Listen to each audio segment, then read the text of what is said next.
ஒரு காலத்தில் ஒரு பெரிய குருகுலத்தில் ஞானி ஒருவர் இருந்தார். அவரிடம் படிக்க வந்த மாணவர்களில் ஒருவன் பெயர் வசந்த். மற்ற மாணவர்கள் சுறுசுறுப்பாகவும் ஆர்வமாகவும் இருந்தார்கள். ஆனால் வசந்த் மட்டுமோ ரொம்பவே சோம்பேறி. விடியற்காலையில் மற்ற மாணவர்கள் சூரிய உதயத்தில் தியானம் செய்தும் படித்தும் இருப்பார்கள். ஆனால் வசந்த், அப்பாடா, இன்னும் கொஞ்சம் நேரம் தூங்கலாம், இன்றைக்கு என்ன அவசரம் என்று கூறுவான். ஆனால் ஞானியின் அறிவுரை அவனுக்கு கேட்கும்.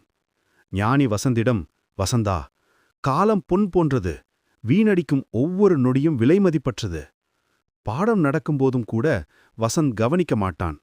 இதை அறிந்த ஞானி மீண்டும் அவனுக்கு அன்புடன் அறிவுரை கூறுவார்.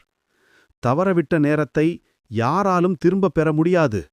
நீ செய்யும் தவறுகளை எப்போதும் நாளைக்கு தள்ளிப் போடாதே, இன்றே செய். ஆனால் வசந்தின் மனம் அதை ஏற்றுக்கொள்ளவில்லை. அவன் மனதிற்குள், இவருக்கு இதை விட்டால் வேறு வேலை இல்லை, எல்லாவற்றையும் நாளைக்கு செய்தால் என்ன குறைந்துவிடும் என்று நினைத்தான். இப்படி நாட்களை வீணடித்துக் கொண்டிருந்த வசந்துக்கு ஒரு நாள் ஞானி ஒரு பாடம் புகட்ட முடிவு செய்தார். வசந்தை மட்டும் தனியாக அழைத்த ஞானி ஒரு களிமண் உருண்டையையும் மெல்லிய கயிறுகளையும் கொடுத்து, வசந்தா, ஒரு நாள் முழுவதும் ஒவ்வொரு மணி நேரத்திற்கும் ஒரு முறை இந்த களிமண் உருண்டையை ஒரு கயிறு வைத்து சுற்றி இறுக்கிக் கட்டு. வசந்த் சலிப்புடன், சரி குருவே, இது ஒரு கஷ்டமான வேலையா? வசந்த் நாள் முழுவதும் அதை கட்டி முடித்து மறுநாள் காலையில் ஞானியிடம் கொண்டு வந்து கொடுத்தான். மென்மையாக இருந்த அந்த களிமண் இப்போது கல் போல கெட்டியாக இருந்தது. குருவே, நீங்கள் சொன்னபடி செய்துவிட்டேன். ஞானி உருண்டையை வாங்கி பார்த்தார். இப்போது நீ கொடுத்த இந்த உருண்டையை நான் உனக்கு முதலில் கொடுத்தது போல மென்மையான களிமண்ணாக மாற்று. வசந்த் அதிர்ச்சி அடைந்தான். அந்த உருண்டையை கையால் அழுத்த பார்த்தான். ஆனால் அது உடைய மட்டுமே செய்தது, பழையபடி மென்மையாக மாறவில்லை. அவன் முகம் கலக்கத்தில் வாடியது.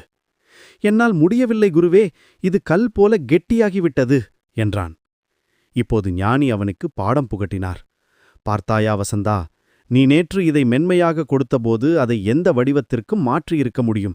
நீ அதை வீணடித்து தள்ளிப்போடாமல் உடனடியாக உருமாற்றியிருக்கலாம்.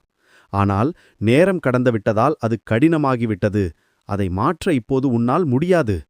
நம் வாழ்க்கையும் அப்படித்தான். வீணடித்த ஒவ்வொரு நொடியும் இந்த உடைந்து போன களிமண் துண்டுகள் போலத்தான்.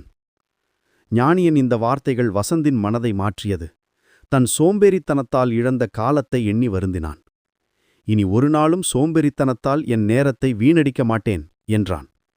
அன்றிலிருந்து வசந்த் சுறுசுறுப்புடன் செயல்பட்டு வாழ்க்கையில் முன்னேறினான். இந்த கதையை நமக்கு சொல்லும் மிக முக்கியமான நீதி இதுதான். காலம் பொன் போன்றது. வீணடித்த நேரத்தை ஒருபோதும் திரும்ப பெற முடியாது. நண்பர்களே, நேரத்தின் மதிப்பை உணர்ந்து நம் கடமைகளை தள்ளிப்போடாமல் இன்றே செய்து வெற்றி பெறுவோம். நீங்களும் நேரத்தின் மதிப்பை உணர்ந்து இந்த கதையை லைக் பண்ணுங்க. நாம சேனலை சப்ஸ்கிரைப் பண்ணுங்க. நன்றி.